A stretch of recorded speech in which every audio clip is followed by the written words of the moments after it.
پاکستان مسلم league نون labour wing Sindh کی جانب سے یوم جشن آزادی کے موقع پر سابق وفاقی وزیر خزانہ ڈاکٹر مفتاح اسماعیل کا کہنا ہے کہ اللہ تعالیٰ ہمارے ملک کو آٹا اور چینی چوروں سے نجات دلائے۔ یہ کہوں گا کہ پاکستان کا نجات دہندہ صرف نواز شریف ہے، اور وہ کیونکہ قائد اعظم ثانی کا کردار ادا کر رہا ہے، پاکستان کو ترقی کی منزل پہ لے جانے والا، پاکستان کو معاشی اور جمہوری طور پہ آزاد کرنے والا اگر کوئی شخص ہے وہ میاں محمد نواز شریف۔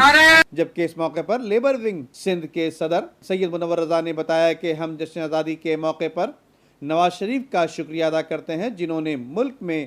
امن و امان کا دورہ فرمایا۔ پاکستان مسلم لیگ پاکستان کی طرف سے ہمارے قائد میاں محمد نواز شریف صاحب کی طرف سے پورے اہل پاکستان کو جشن آزادی کی مبارکباد دیتا ہوں۔ اللہ تعالیٰ سے دعا ہے کہ اس آزادی کے موقع پر ہمارے ملک سے ہم کو بھوک سے، بیماری سے، بے روزگاری سے، غربت سے بھی اور ناخواندگی سے بھی ہم کو آزادی دے۔ اللہ تعالیٰ سے دعا ہے کہ ہم کو آٹے اور چینی چوروں سے بھی آزادی دے، اگر آزادی دے ہی رہے ہیں تو اللہ تعالیٰ ہم کو دے چکے ہیں، اور اس ملک میں صحیح جمہوریت نافذ ہو، جو کہ ہمارے بانی پاکستان اور قائد اعظم محمد علی جناح کی خواہش تھی، جو ان کا خواب تھا، جو علامہ اقبال کا خواب تھا کہ اس میں اسلامی ریاست ہو،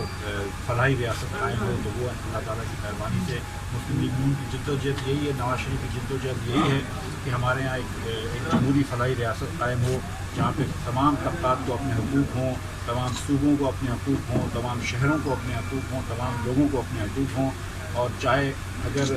دھرنا دے سکتا ہے کوئی 4 مہینے کا اسلام آباد میں، 1 گھنٹے کے لیے عوام کا ایک ہجوم جو ہے وہ نیب لاہور کے دفتر بھی آ سکتا ہے، اور ان کے اوپر زہریلی گیس نہ برسائی جائے، ان کے اوپر ان کے لیڈران کے اوپر اینٹوں کی بارش نہ کری جائے، ان کے اوپر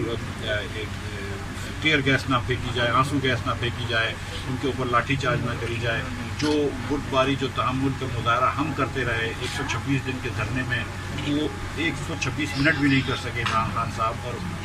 سینکڑوں لوگوں کو پکڑا ہے، اور رانا تنویر کے اوپر ایف آئی آر کاٹی ہے، جو کہ وہاں سے چاہے وقتوں سے کم از کم 400 کلومیٹر دور تھے۔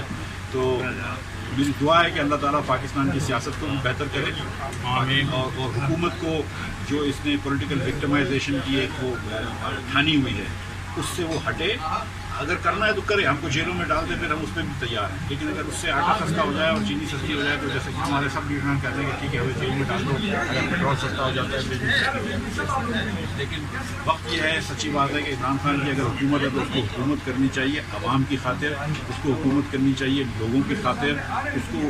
کوشش کرنی چاہیے کہ آٹا سستا ہو جائے، چینی سستی ہو جائے، ادویات جو انہوں نے مہنگی کر دی ہیں وہ سستی ہو جائے، بجلی سستی ہو جائے۔ یہ کوشش نہیں کرنی چاہیے کہ نواز شریف لندن کے اندر اس نے کافی کا ایک گلاس کپ پی لیا، یا نواز شریف نے کیا کر لیا، یا شاہد عباسی نے یا شہباز شریف نے کیا کر لیا، یا مریم نواز شریف کیوں چلے گئی۔ مریم نواز شریف کو آپ جتنی مرتبہ بلائیں گے وہ ڈرتی تو نہیں ہے، وہ حاضر ہوگی، لیکن پھر نیب ڈر جاتا ہے اور دروازے بند کر لیتا ہے۔ تو میں دعا کرتا ہوں کہ یہ جشن آزادی کے بعد، اس سال کے بعد اللہ نے چاہا تو ہماری سیاست جو ہے وہ بہتر ہو جائے۔ جبکہ اس تقریب کے موقع پر صدر اخلاق ہاشمی، جنرل سیکرٹری ناصر الدین محمود، غلام مصطفیٰ رانا احسان، خواجہ سلیمان، علی عاشق گجر، فہد شفیق، انیب شاہ، عاطف حسین، غلام باری، ندیم شہزاد ہاشمی، باسر زیدی، مورس مغل، محترمہ شہناز اختر اور دیگر عہدیداران کے علاوہ کارکنان کی بڑی تعداد بھی موجود تھی۔ Nadeem Siddiqui, metro 7 city news, Karachi.